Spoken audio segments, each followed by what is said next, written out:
Alright, it's Ross McKenzie, and I'm back with part 2 of the Apocalypse Trilogy. And what we have here now is...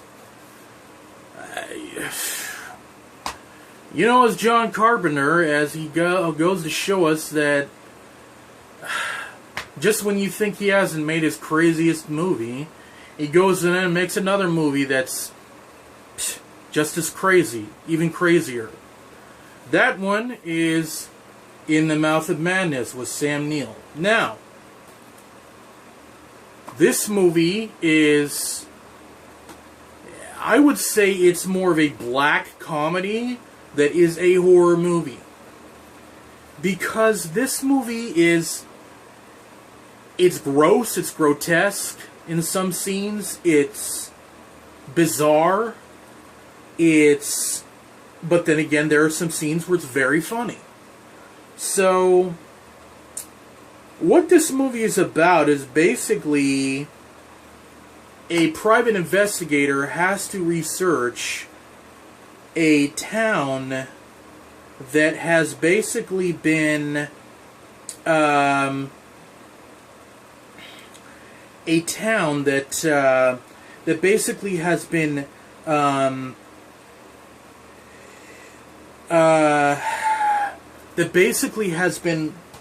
taken over by a novel that has been written by a man named Sutter Kane, who obviously references go to Stephen King, obviously you tell that as soon as you hear his name. But anyways, so Sam Neill plays a private investigator who has to go out and search this Sutter Kane guy, and he goes to this small town, and basically when he gets there, or as soon as he gets to this town, that's when the movie kind of decides to turn into a kind of a circus, I would say. It is extremely bizarre. The special effects are very weird.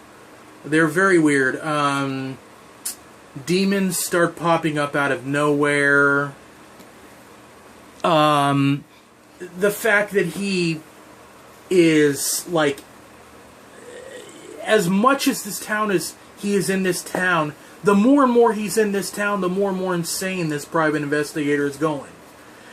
Come on, he's seeing, like, demons in the middle of the road, a road that never ends, kind of turns back around and comes back to the same town again.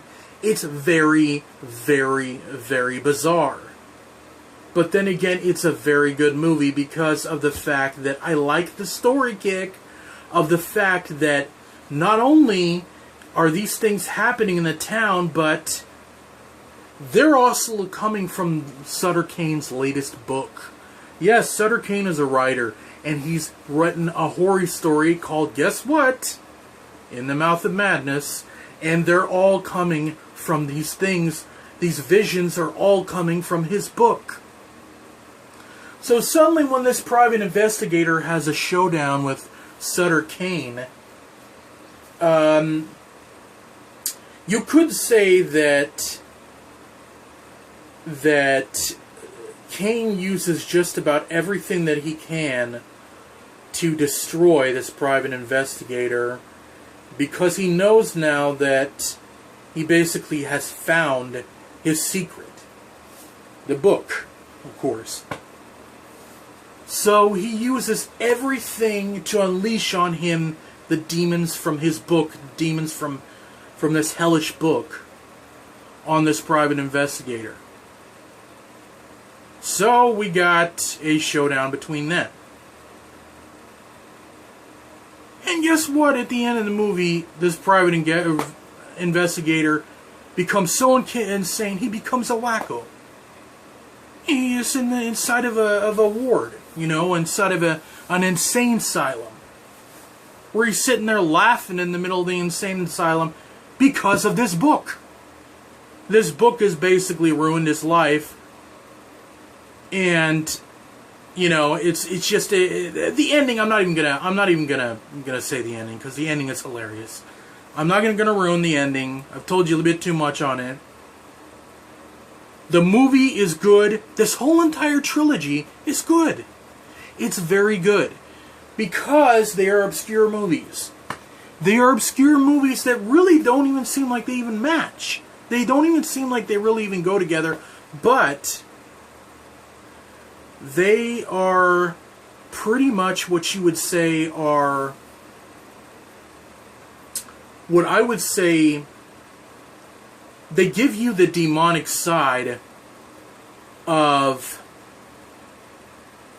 what the unknown is. Alright? The demonic side of not knowing about things to come. You know, in The Thing, they didn't know whether that creature would get the hell out of that base and spread everywhere. The Prince of Darkness, they didn't know whether what they would unleash would destroy the whole entire world. In the Mouth of Madness, with this book writer and this phenomenon start to unleash hell upon the world, that's what I'm talking about. That's the reason why these three attach themselves to each other and come together and attach themselves to each other, because of that reason.